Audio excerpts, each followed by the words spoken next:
properly give an invite and a welcome, if you will, to our guest today, senior NBA insider for The Athletic and Stadium and co-host on the Run It Back podcast on FanDuel TV. It's Shams Charania. Is it Charania, Shams, or is it Charania?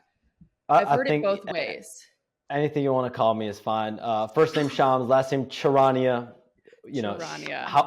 Charania, however you want to say it is fine with me. Because I've heard it so many different ways, I'm not even sure how to say it myself. I've heard it so many different ways. Even the more I do this now, people are like, you gotta correct people when they say your first name wrong.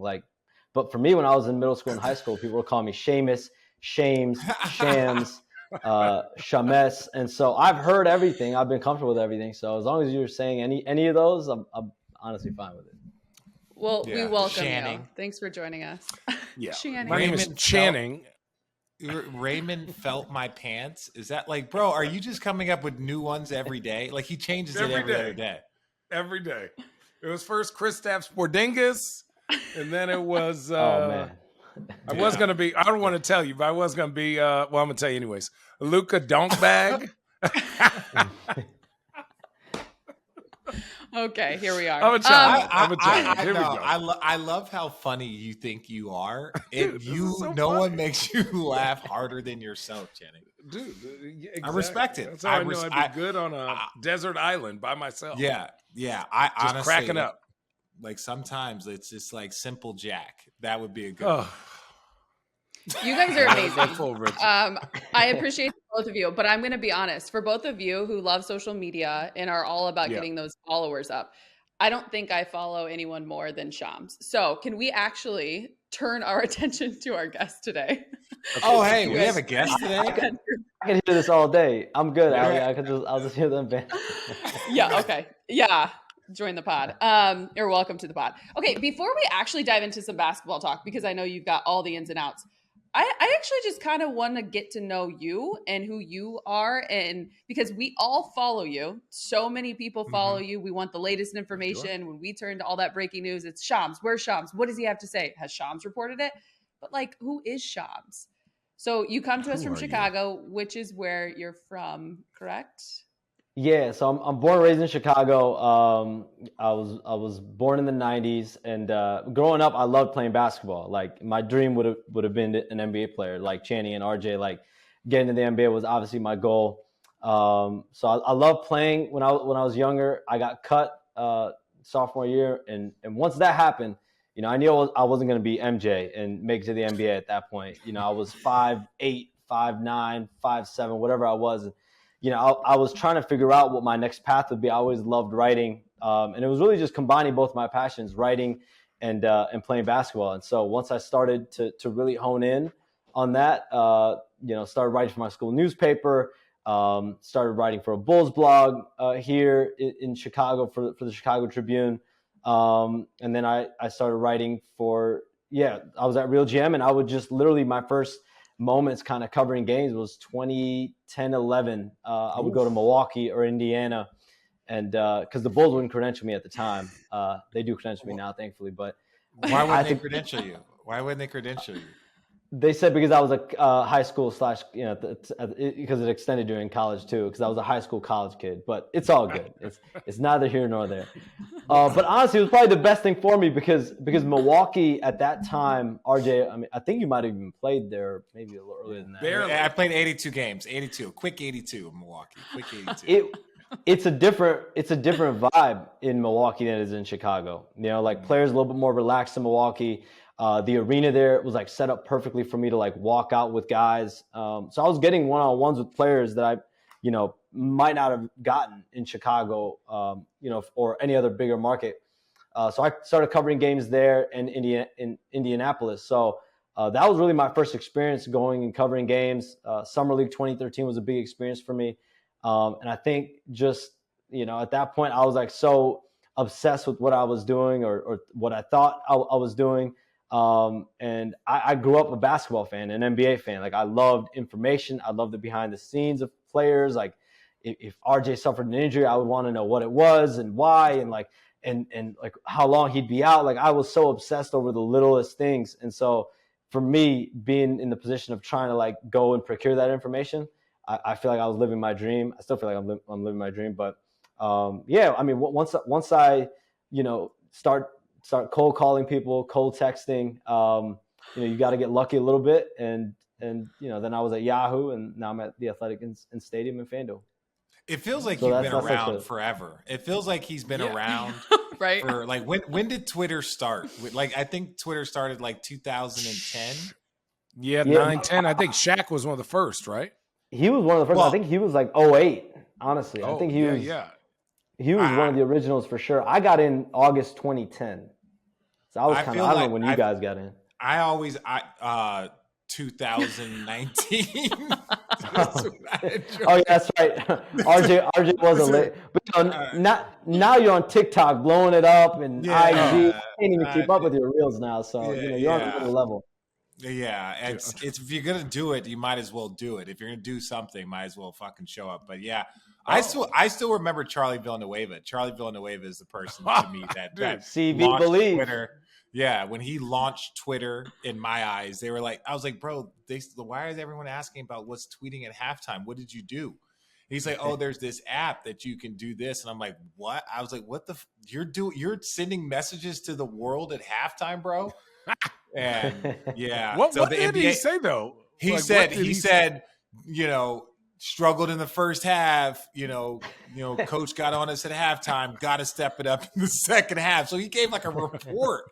He gave a fucking report, and it blew up. And look, Twitter was there. It was going to get to here, but that's when it blew up, and they were like, well, how is this going to be handled inside of professional sports? That's what kind of freaked everybody out, and they came up with the 30 minutes before, 30-minute after rule. That was all because of Charlie. And then it was like, what is Twitter? What is this thing? And Charlie Villanueva. And I was just sitting around like, oh, this is going to be a problem. Yeah, I don't want any real-time shit said about me. Oh, dude. CV Believe with the halftime reports. With the halftime reports. Twitter the one and only halftime report. Channing, you work for Twitter, right? Yeah. I do NBA Twitter Live, which is great. He's like, yeah. He goes, yes, I do, Allie. It's a great job. Yes, I do. It's a great job. Second half of playoff games and like all-star stuff. We just talked the whole time. Twitter's great. I started it, I just looked, March of 2011. So I was there a lot. And my boy, shout out Ben Diggles. Yes, that is a real name. He was like, yo, Channing, you should get in on this thing. Diggles your name now on this app. Like, it should say Ben Diggles, not Raymond Felt My Pants. Dude, Ben Diggles is actually a big time guy in the crypto hypergraph. Shout out Ben Diggles. Shout out my guy Diggles. He doesn't listen. But he does not listen. But no, I remember he was like, huh? He's gonna listen now, I think. Oh yeah, people are gonna tell him. People are gonna shoot him a text. Maybe. Okay, people are gonna like. But I remember he was like, yo, Channing, you gotta like really, stop blogging. I was like blogging at the time, and I was talking about how I went to a movie theater in Sacramento, and a rat ran across my foot, and I was just roasting Sacramento, and people were killing me in Sacramento. And he was like, you know what? Next time, tell that story on Twitter. And I was like, there's nobody's looking at this crap. Five years later, it's like, yeah, Channing, you have to be on Twitter. Oh, yeah. That was the reason why I joined Twitter and joined IG, is because I fucking started broadcasting. What a mistake. Grave mistake. Shams, what does your drafts look like on Twitter?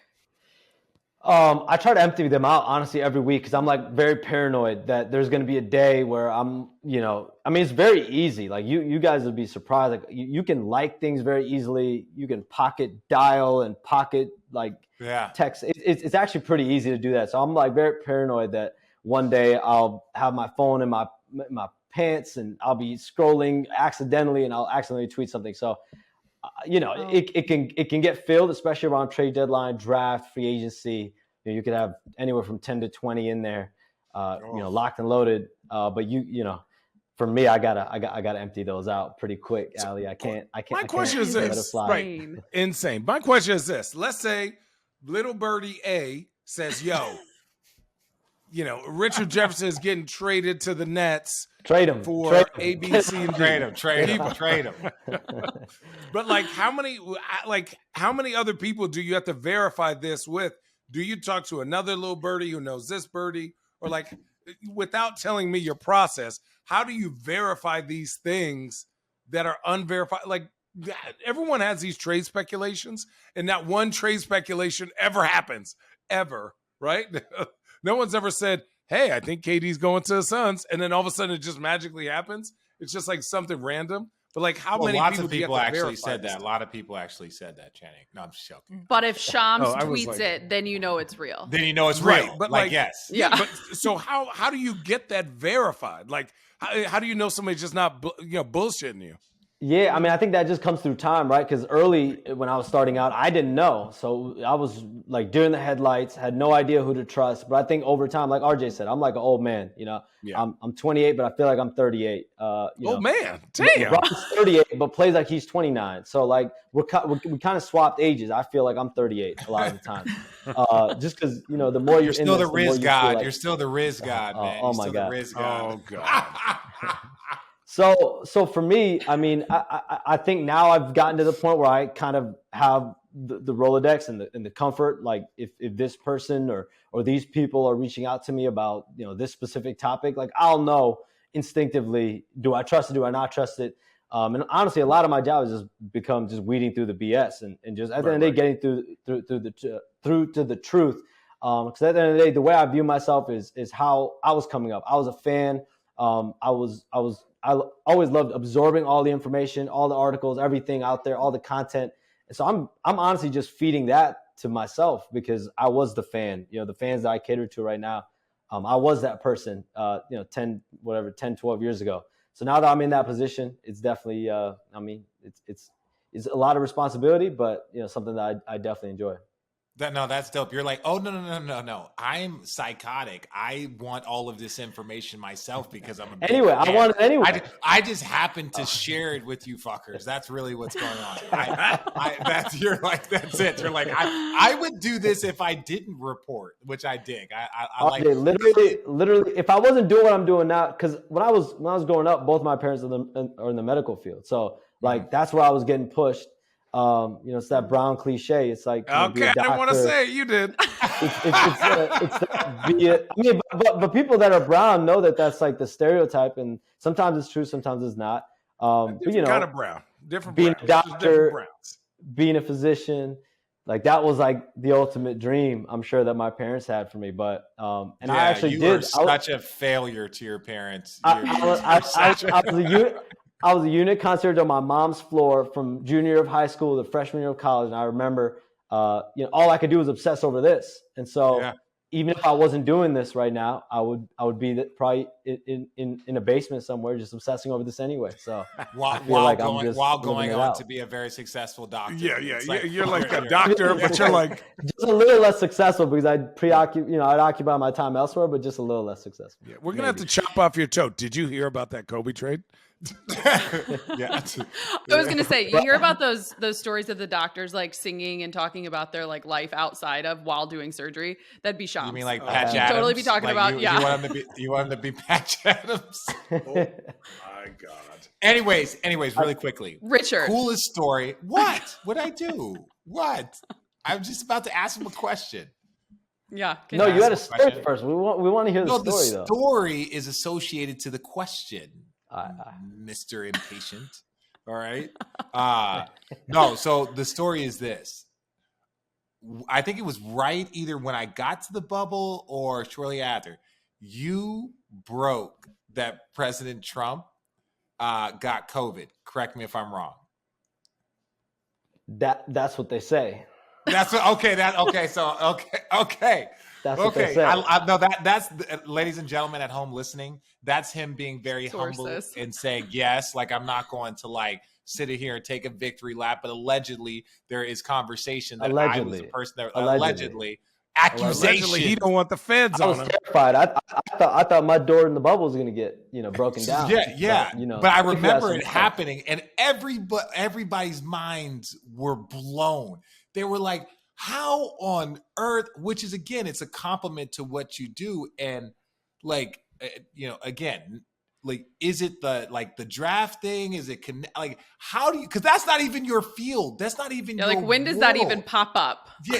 And it's like, if you talk about the millions of people let's say the thousands of people in political media that are waiting for that bomb to drop. They are waiting for this to happen or this to happen. And you are the person, like the basketball community, no lie, took a serious victory lap when you did that. Because we were like, everyone was sticking out their chest like, yeah, listen, man, not Scheffner. It's not any of these dudes. It was the basketball dudes that's breaking real news out there. Like if our guys went political, they'd be the best. So like, did you feel that like kind of like sense of pride? Not pride because obviously he got this, but it was just more of like your ability to procure the type of stories when you do is next level. Yeah, I mean, I think now it's like I'm becoming more fascinated about stuff that's happening, you know, even outside of the NBA. Obviously, the NBA is my beat. That's what I cover. That's what I'm always going to do. That's what I'm obsessed with. But then things will happen, and things I might get alerted to that sometimes have nothing to do with the NBA. You know, like I remember that same year. You know, 2020 was an interesting time, as you guys know. Like there was a lot going on with society, with social justice, with health and the medical field. Like there was a lot. And I think the NBA was just kind of at a cross section. So I actually gained a lot of contacts during that year that had nothing to do with the NBA, just because that was a time period where there was so much going on in the NBA that had to do with all these other different things. And so, yeah, I mean that, and then like even the NFL draft, like I remember the NBA was literally, it was the deadest of times for the NBA. It was late April, nothing going on. And I remember I got wind of like Tua going to Miami. I got wind of like 3 other draft picks, and I'm like, I'm literally at the house doing nothing right now. There's nothing in the NBA. There's nothing for me to like obsess about right now, unfortunately. So I think it's just sometimes maybe it's boredom. I've no idea, but you know, the NBA does a good job of keeping everyone on its toes at all times. So maybe it's just, you know, it's those boring times for me, like those times where I guess I could take my mind off of it for even just a split second. But I think you just start breaking news other places. That's very specific to 2020, though. I think like that was a year where there was a lot, you know, of quiet. So that's probably what I'd attribute that to. We're going to get to the latest with the NBA because I know there's a couple of things that, Shams, you could probably enlighten us on lately. But I do want to, did you ever break news on a trade with Channing and Richard? I don't think I ever broke anything. They ever part? I don't think neither of us were newsworthy. Neither of us were newsworthy. We might have to pull up from the archives. I might have reported when Channing re-signed with the Cavs one year. I think this is after LBJ left. Someone pull that was my last year, my senior year. Someone pull it up. Oh God. Yeah, we need to pull that up. Have to pull that up. That's the only thing I could think of. But, you know, I saw RJ in the bubble. You know, me and RJ kind of bonded in the bubble trying to play pickleball. You know, he was way better than all of us, but it's okay. You know, I tried to do my thing. The referees were the best. They had a lot of practice. Scott Foster was a beast. He was a beast. He was not one to be trifled with. He was a monster. And he'll make any call. He's like, that was out. I was like, I don't know. He's like, no, it was out. And I was like, okay. Like, I promise you, these referees are built different, mentally, emotionally. Like, they are built different. Like, they see something, they call it, they move on. They don't even think about it again.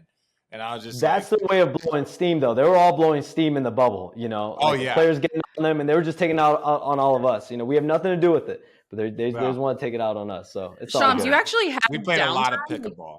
You can actually do things. I feel like all you do is tweet and just keep us up to date. I mean, just a little bit, you know, just a little bit of downtime. I mean, the bubble, you know, I think I only played like 2 or 3 times, and RJ was at most all of them, so it was definitely fun. And we were trying to get fresh meat in there all the time. We were trying to get fresh meat constantly, but you had to have new prey, because I was getting in there and it was like, look, okay, most of these guys are better than me. And then I got a little bit better, but I was trying to get new people to come in so I could get some wins. Basically, RJ recruited me just so he could kick my ass. That's basically what RJ is saying on the pod. But it's okay. No, man, it's come. I just started learning too. It's great. It's great. Hey, Road Trippers. Our next partner has a product we're personally using every day. We're all taking Athletic Greens because we want better energy, better immune systems, and we all got tired of taking all the pills and vitamins. Want to see what the hype is all about? It's obvious. Every scoop of AG1 tastes great and helps us to feel our best in the morning. We have the peace of mind knowing that we're beginning every day with 75 high-quality vitamins, minerals, whole food-sourced superfoods, and even probiotics. Right now, it's time to reclaim your health and arm your immune system with convenient daily nutrition, especially in the middle of cold and flu season. It's just one scoop in a cup every morning. That's it. No need for a million different pills and supplements to look out for your own health. So to make it easy, Athletic Greens is going to give you a free 1-year supply of immune-supporting vitamin D and 5 free travel packs with your first purchase. All you have to do is head over to athleticgreens.com/roadtrippin and take ownership over your health and pick up the ultimate daily nutritional insurance today. Again, go to athleticgreens.com/roadtrippin and get started today. Okay, let's dive into the NBA. I'm just going to throw it out there because I'm sure you all have thoughts about it. Dame's 71 points. The second time we've seen a 70-piece in the NBA this season. Just wild. 38 shots. Channing, I know you were gung-ho about the efficiency. I think we could also take this another direction with Shams, but what did we just watch? You watched literally the Houston Rockets need to be fined. Oh, right? Like, come on. What in the fuck? Like, it is you atrocious. Can tank and not be disrespectful. You can like the amount of career highs that these dudes are giving up. Richard. Let me pick it up for you because I here it is right here. Hold on. Don't tell me what to do. Hold on, give me 1 second. Jalen 71 didn't play, right? Oh, never mind. No, it is. It's oh crap. Nope, wrong one. I was trying to find the tweet. But basically, I know, fuck you, Richard. It was like, so Dame had 71. I think Luka had 60, 20 and something. Joel Embiid at 58. It was Clay. Like Laurie, Clay. Like for me, it's like, this is the biggest example of no matter what kind of talent you have, none of that shit matters if your team just sucks. Like they don't try to play. They are literally out there playing like it's like willy-nilly ball. Like I can't name a pickup game where people try less. Like maybe if it's slippery outside, they would try less. And they're pros. It's not like these kids wouldn't be good somewhere else, but we should have known when Eric Gordon, who doesn't say shit about anybody, ever. They were like, hey, what kind of improvements have you seen during the year? Or have your time? He goes, none. Nothing. There's been absolutely nothing. And I'm just like, I was like, that felt cold. Dame. That felt real cold. And like Dame, I want to make sure we're clear. Dame, no one is disrespecting Dame. No one. Like this dude can go 60 against the best defense of all time. There's no disrespect. But damn the fucking Rockets. I mean, it's tough to watch because you're like, it's like the All-Star game, but it's 82 games. It's like no well, there you go. Well, there you go. And it's just like, let me just get it back so I can get some points. And it's just like, as much as this is about Dame, which is 80%, 20% of that 71 is playing literally the worst team I have ever seen since I was on the Knicks in 2005. Oh, we're taking it back. Oh, that's a bad team. Knicks. Ooh, maybe the Charlotte Bobcats are really bad. No, they were bad. Clay just hit 12 threes on them. The game before. The game before, Clay goes for 42 and hits 12 threes. And then they give up 13 threes to Dame. We're not, and then you go and look at what they've done this season. Are we not noticing a serious trend? Like, it's disrespectful. It is. It's disrespectful to the game of basketball. You can tank without being that bad because they're literally like, it's like you're fucking up the game, right? Like Dame's going to get 71. I get it. Like Dame is special, but it's like to consistently just be a fucking pushover. Oh, it's hard. It's Y'all hard. Going in right now. Y'all going in right now. True, because here's why. You can't have. He's keeping quiet over there. Well, no, because you can't have these guys because you're wasting years by doing what? They're not getting better. Like, that's the whole point why we're upset. You could have any young guy on that team. Any three. Sanguini is good, right? Junior is good. That's what I call him. Is good. Green is a very solid player. They have solid – Kenny Martin Jr., they have pros. And you're telling me pros aren't, like, at no point are even remotely, quote-unquote, trying? And I follow people on the Houston Rockets who, like, think it's the coach. But, like, if the players aren't held accountable to, like, play a certain way from up top, what is the coach going to do? The coach is just babysitting. Like, so stop. I just don't think that's fair. I think – they need to say, hey, at some point, we got to do something with this team. Like, we have to try a little bit to be better. Shams, let me ask you this, and I'm so frustrated that conversation went that direction because I wanted it to be all about Dame. Because at the end of the day, I think we know what the Rockets are right now. So Damian Lillard is insane, and I still have another question about him. But first, from the Rockets' point of view, I think I saw just recently that there's a possibility, not that there's a lot of conversation going on, or maybe you know this, Shams, that James Harden could return to Houston. Like, could you see that happening? I mean, free agency is so far down the line. I think the Rockets are one of the teams with a bunch of cap space. And when you think about the trajectory of this team, I mean, the owner was just caught. Tillman Fertitta was just caught during All-Star break talking about tanking for Wembanyama and like how he's praying for Wembanyama. So I think their intentions on the second half of the season are pretty clear, you know. And Jalen Green's out, Kevin Porter's out.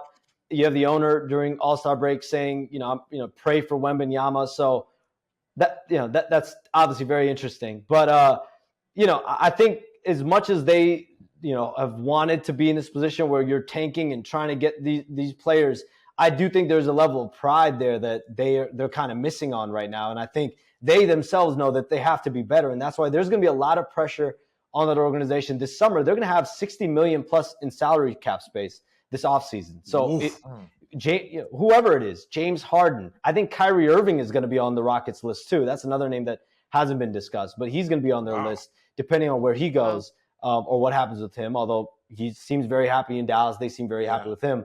Listen, I think the Rockets' options are going to be endless this summer. Jakob Poeltl, that's another guy that I've heard as well. So what do they do with all that money? This is the summer where all the pressure is going to be on them to get better, whoever that is. And obviously James Harden, Kyrie Irving, guys like that are going to be at the top of the list.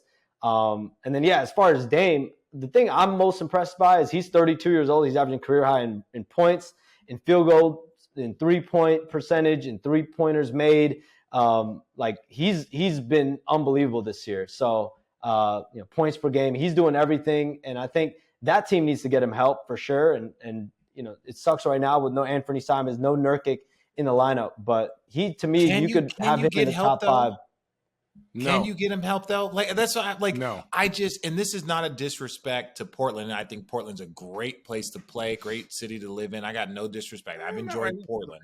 I'm just saying I've enjoyed it. So I don't say it as it's like Phoenix gets free agents, right? Phoenix is not like this crazy city. It's not LA, Chicago, New York, Miami, but it's like, no, Phoenix, Dallas, these are places that get free agents.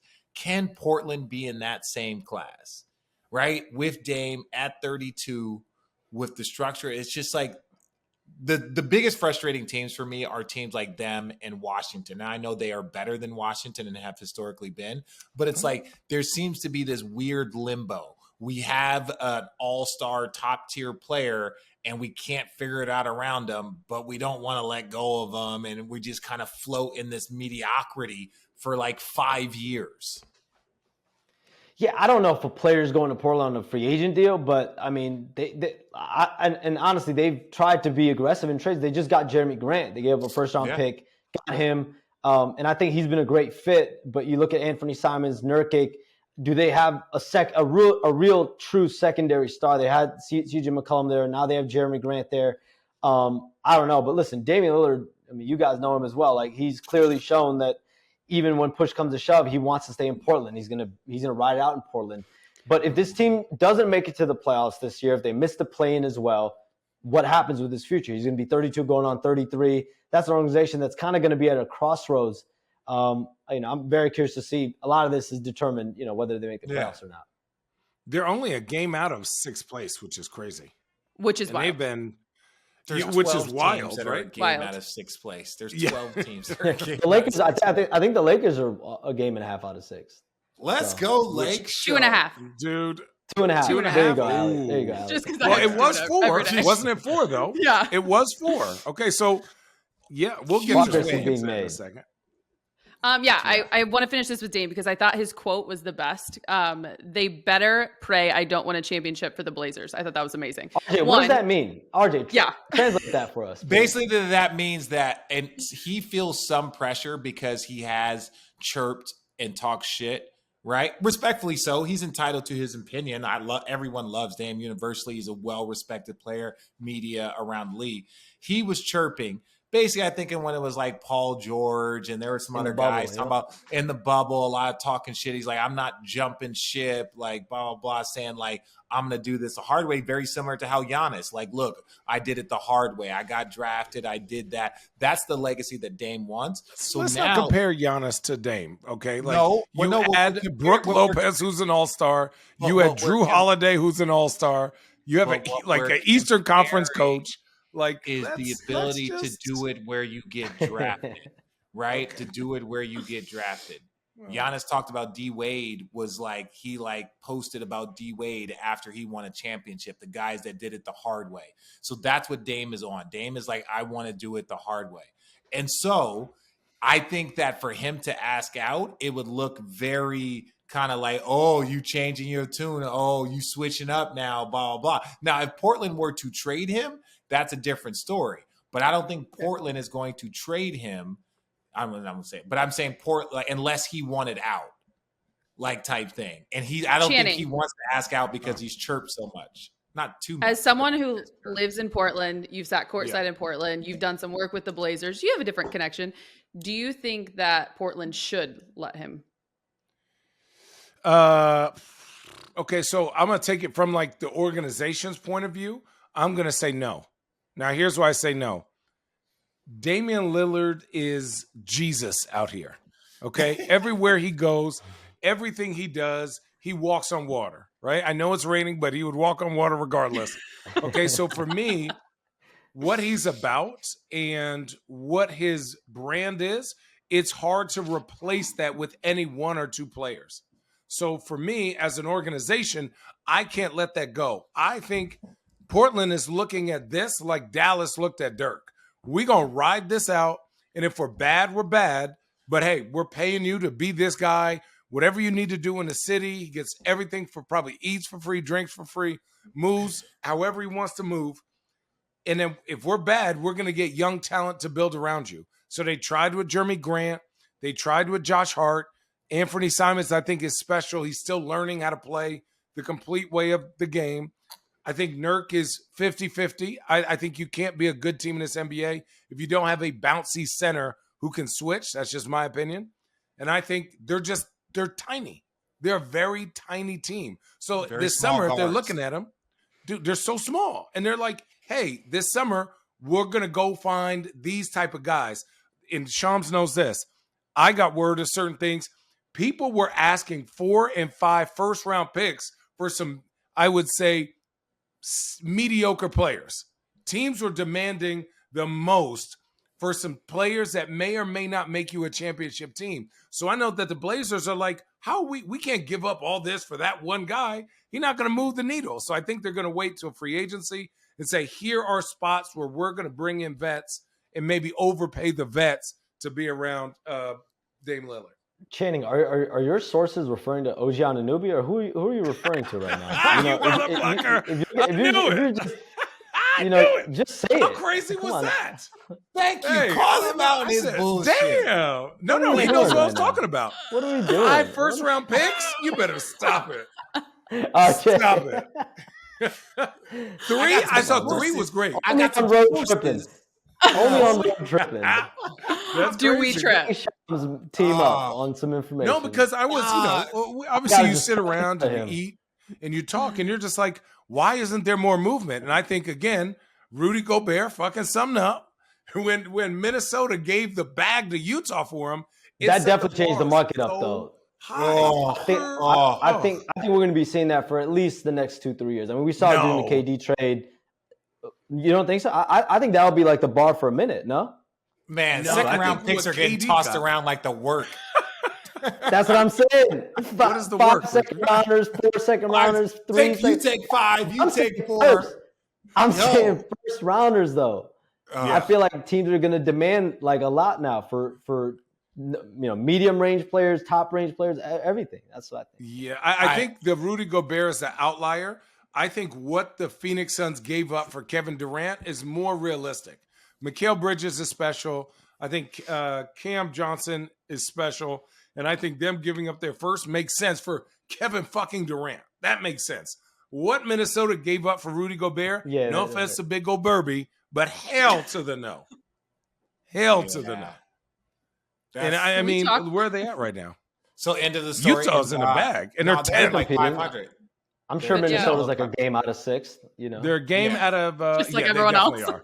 I did. That's what I'm saying. I did their game last night. A game and a half. Yeah, they just dropped below 500. But no, man, like the market changing is one thing, because I think now the teams, like I think the max after that Brooklyn Nets debacle is the max that you can trade is 5 first-round picks, right? Is that the max that you can trade?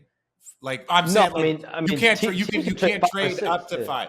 No, but I'm saying no. Of your first round picks, round picks. I thought they put a cap on your up to you can only trade X amount of picks. You can't trade picks 6 years into the future or something.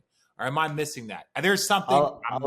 There's a thing the Lakers can only trade, and even the Mavericks. The Mavericks could only trade 2 first round picks at the deadline, because they've got other picks that are used up elsewhere. But this summer they'll be able to trade, I think, 4. Same thing with the Lakers. Summer. I think they're at 2. They were at 2 this year, and then in the summer, future seasons more get unlocked. So it's more you got to wait your turn to get unlocked. New Orleans has all their picks. They have 4 or 5 you have to first get them. You have to get them unlocked, which is Memphis, unlocked. Basically, it's 2K player. New Orleans and Memphis are the 2 teams to me that have the picks and the players to kind of be that next team like Phoenix, right? In terms of you have the assets to go get a star, because they've got all their picks as well, all the flexibility that Phoenix had as well. I was just going to go into how much are you guys anticipating KD's debut on Wednesday with Phoenix? I can't wait, honestly. I want to see Book. I want to see Book and Kevin. I think their team will be interesting to see. I mean, you see Chris Paul I think last night. He had to play the closing role a little bit more, but now that they'll have Kevin Durant there, he's going to be that dude. And I think him and Booker, how they play off each other. I'm excited. I think in the playoffs, you're going to have to see Chris stay ready, right? During the regular season, you can't game plan for both of them, but during the playoffs, somebody's going to say, make Chris Paul beat you, make him score, double team the shit out of KD, and Josh Okage, right? Josh Okage sounds like a Naruto character. You said a hoagie. I feel like changes did that on purpose, man. I definitely do. Dad jokes. Those are the guys that I'm worried about, right? Because it's you saw in the Nets when Kyrie didn't play, they were double teaming KD at half court and making somebody else make a play. And so I want to see them do more of that. I'm not worried about KD and Book. They can get their own. But the minute that they go into just iso ball, that's completely against what Phoenix is about. They run movement. They have actions. They run screen and rolls. But all that stops when you start getting double teamed and you're not getting up 25, 30 shots, right? If you got to play one-on-one, everyone else is null and void. So that's where I think is the give and take between KD and I think and it's harder. I think it's harder to say that KD or say that they're going to make Chris Paul beat you, because eventually D-Book and KD just start bringing the ball off the floor, right? It's okay, hey, look, and if you're just going to give Chris Paul secondary closeouts, you could just give Chris Paul spot shots. I don't know if you necessarily want that smoke, and that's why they're going to be good. I still think DeAndre Ayton and the pick and roll with him and Chris will be the most important, because they're not going to leave D-Book. They're not going to leave Kevin Durant. You can't be late to Kevin Durant. You have to stay to his body, because if you close in and then you close out, he doesn't see you. So it's one of those things, you got to stay there. You can put them both on the same side. Then it's really like a devil's fucking anus there. You don't want to mess with that. You don't want to leave that alone. The devil's a noose? The devil's a noose. So no, they're going to be nasty. That shit's I'm waiting. You know what I'm excited about? When the honeymoon's over, the first time they get fired up at each other, because there's no way to win a championship, in my humble opinion, without having and not go through a fuck you and fucking you type shit. That's just part of you looking at what I'm curious about from you guys. I mean, RJ, you were in the league. You were competing against Detroit, I think, when they got Rasheed Wallace mid-season, and that kind of catapulted them to win a championship. How much symmetry do you see with that? And when did they have their moment where they when did their honeymoon period end? Well, let me no. Let me say this. So do you remember? Like he went to Atlanta for one game? Do you remember? Yeah, that? He played against us, beat us in Atlanta. Then we tried to get him. Then they traded him, and this was the problem: is that they had who was the coach there for a second? I can't remember who their power forward was before. In Detroit? Yeah, Antonio McDyess. No, not McDyess. No. Jason Maxiell. Okay, we're gonna stop this game. But the point is, they had Chauncey, they had Tayshaun, and they had Ben. They basically had four and Rip. And Rip, and so they had four like elite dudes, and he just stepped in. We were up 3-2 against them. We were up 3-2 against them going back home for game 6. That's a come to Jesus moment. You win a championship, and we swept them the year before. I still stand by if J-Kid's knee wasn't completely trash that we beat him in that series, but credit to them, they fucking balled. But I think like those teams, they always go through it, but I think their fit was so seamless that it's like Pau Gasol going to the Lakers. When Pau Gasol got to the Lakers midseason, they got all the way to the finals that first year. Right. And it was just like they just didn't have enough, but then the next 2 years they fucking did, right? So it was like, I don't think it's always that. I think you're going to have it, but I just think sometimes the shit is just so seamless. Pepe Sanchez.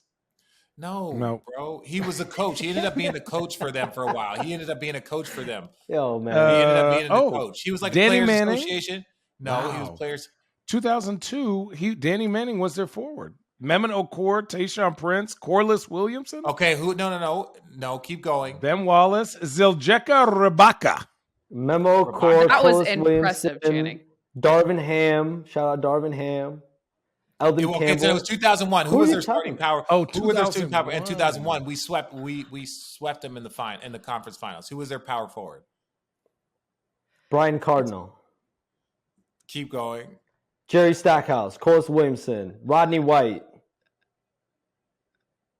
That's all. Cliff Robinson.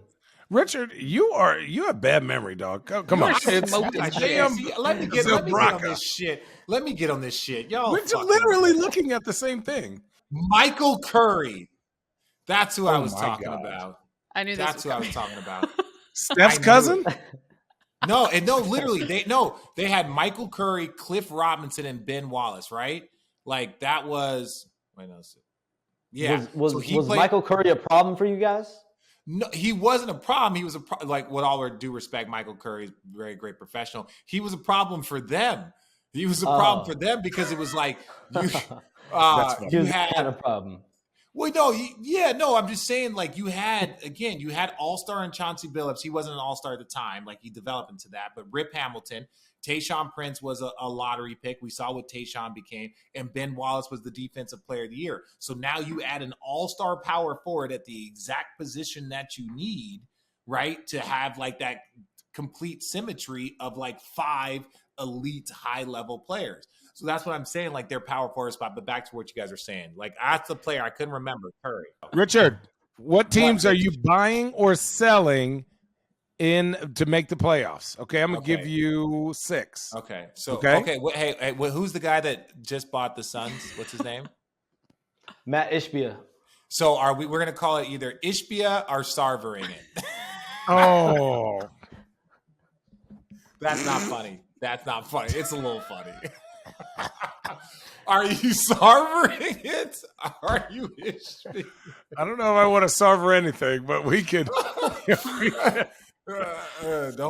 sarver. Wait, who's the dude from the Bucks that just sold his portion? What was his portion? These are the things. $4.5 billion. What was his portion? Mark Lazary bought in. Him and Wes Edens bought in at $550 million. That was the valuation when they bought in 2013. So he just sold it for a valuation of $3.5 billion. So he's going to take home around $700 million. So he turned it was $200 million or $150 that he had put in initially with the first raise into 600 or 700. Thank you, Giannis. Thank you, Giannis. Hang on, can I ask a question about this really quick before we go buy or sell? Yeah. When you look over there, they're a half a game out of the top. Richard, You look over at the East, and the Bucks are a half a game out of first place. You've got this incredible team. You've got Giannis. You've won it. Is there something to be looked into? The fact that ownership is selling, like, are there things that we don't? Ali, I'm always very curious when an owner sells, especially when a team is, like you said, the level that they're at, and they're a perennial contender year in and year out. But what I will say, in knowing a little bit about Mark Lazary and people that know him, you know, what someone told me during this process, he's a trader by nature. Like, he's a guy that, like, he's a businessman through and through. Yes, he loved the NBA. I think he's going to get into pro sports ownership again. But I mean, anytime you have a chance to, 3 or 4 times your money, I think he looked at it as an opportunity to just, Well, this is the highest value. Yeah, okay, with all, I'm not saying like everything can fluctuate, but if you would look at it, this is probably the highest value that your team could probably be at. Giannis is still under contract for how many more years? At least 2 more years. But I'm just saying, like, he's under contract, and these sales can take, you can look at the Washington football team, the Phoenix, like, these sales can take a long time to find someone and to get approval and stuff. So if you're just like, hey, I can 3x my money right now and then like go and do another process again and take that money, these guys got all the tax tricks. They can figure out what to do and how to maneuver it. But yeah, I don't think that's that surprising, right? There's some guys that you get into it, like Mark Cuban's not, they're gonna bury him at that arena. Like, Mark Cuban is not selling he's not selling the Maverick shit. He's trying to buy more teams, right? And so I don't know, some owners you get in here, especially when you get the investment guys and stuff like that, you feel like they're going to flip every like 10 years or so.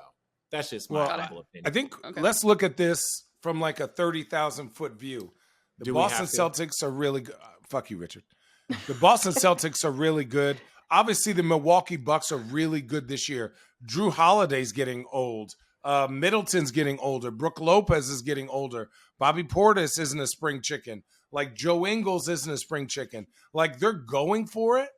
Let's say something happens. Look what happened last year when Chris Middleton didn't play.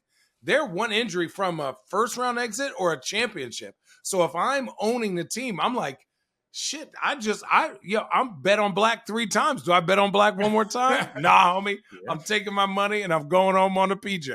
Like, you know what I'm saying? Like, for me, I look at it like this last year and the year before was our chance because everyone was younger, healthier. Now people are a little bit more injured, a lot older. You're like, let me get my money. Thank you for the time. I've already won. I've won a chip. I've won money.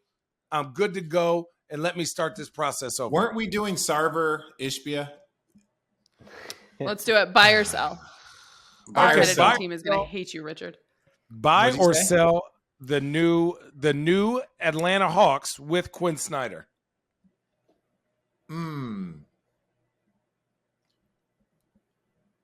That's a tell.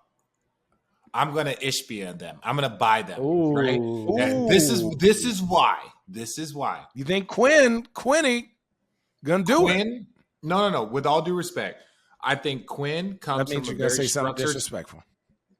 Not with Quin. I think he comes from I think he's a very relaxed coach, right? I think he's got a player's coach. Look, and I know this from guys, Josh Kroenke, Kareem, Rush. These guys all played for him at Missouri. So they've known him from like as a Missouri guy. They loved him. In San Antonio, what he did in the G League, I think he won with the Austin Toros.